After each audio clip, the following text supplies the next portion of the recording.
मित्रांनो, एक गोष्ट लक्षात घ्या, शो अजून संपलेला नाही, पण बाहेर मात्र निकाल लागलाय. होय, सोशल मीडियावर, फॅन पेजेसवर, अगदी विकिपीडियावर सुद्धा एकच नाव ट्रेंड होतंय, विशाल. पण हा ट्रेंड का? कारण लोकांच्या मनात एकच भावना पेटलीये, विशालवर अन्याय झाला.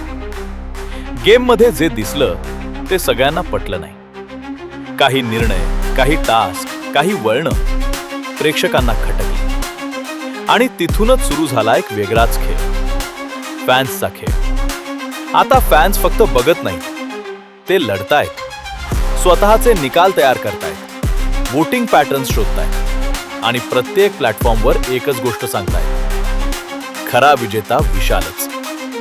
हा फक्त सपोर्ट नाही, हा एक रिॲक्शन आहे त्या अन्यायावर.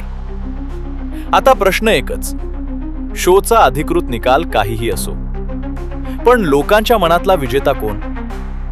तुमचं उत्तर काय? कॉमेंट करून नक्की सांगा.